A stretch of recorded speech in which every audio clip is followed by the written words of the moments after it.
స్కూల్లో గానీ, కాలేజీలో గానీ చివరికి ఇంట్లో కూడా ఎవరు చెప్పని విషయం ఏంటంటే, కేవలం మన సమయాన్ని అద్దెకివ్వడం ద్వారా ధనవంతులు కాలేము అనేది.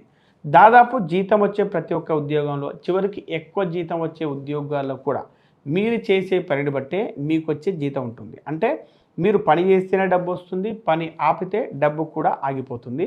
మీరు అనారోగ్యంగా ఉంటే డబ్బు రాదు. వెకేషన్‌కి వెళ్తే డబ్బు రాదు. రిటైర్ అయితే ఆదాయం పూర్తిగా ఆగిపోతుంది. అంటే మీకు పని అనే ఇన్పుట్ ఉంటేనే డబ్బు అనే అవుట్పుట్ ఉంటుంది. అందువల్లే నావెల్ రవికాంత్ దీన్ని ఇన్పుట్, అవుట్పుట్ ట్రాప్ అని పిలుస్తారు. లక్షల మంది తెలివైన వారు, కష్టపడే మనుషులు నిజమైన ఫైనాన్షియల్ ఫ్రీడమ్‌ని సాధించలేకపోవడానికి ఇదే అసలు కారణం. ఉదాహరణకు ఆనంద్ అనే కార్డియాలజీ డాక్టర్‌ని తీసుకోండి. ఆయన తన ఎంబీబీఎస్, ఎండీ, సూపర్ స్పెషలైజేషన్ లాంటివి చేయడానికి దాదాపు 15 సంవత్సరాలు చదివాడు.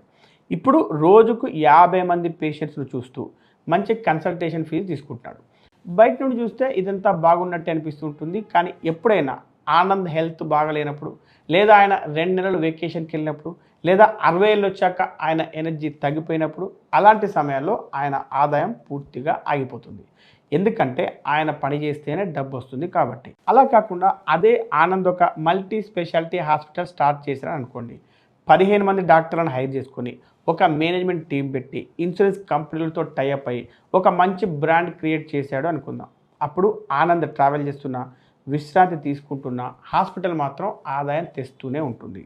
ఇక్కడ గమనించాల్సింది ఏంటంటే ఆనంద్ దగ్గర ఉన్న నాలెడ్జ్ మారలేదు, టాలెంట్ మారలేదు. కానీ ఫైనాన్షియల్ రిజల్ట్ మాత్రం పూర్తిగా మారిపోయింది.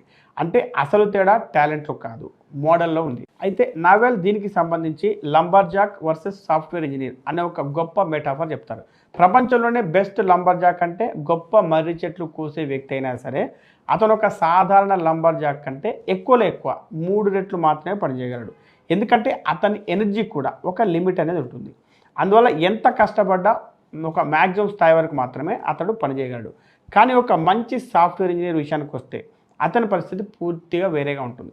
అతడు ఒక్కసారి కోడ్ రాస్తే అది ఒకేసారి కోట్ల మంది యూజర్స్‌కు సర్వీస్ చేయగలదు. అంటే అతడు ఒక్కసారే పని చేస్తాడు. కానీ ఆ ప్రోడక్ట్ మాత్రం చాలా కాలం పని చేస్తూనే ఉంటుంది.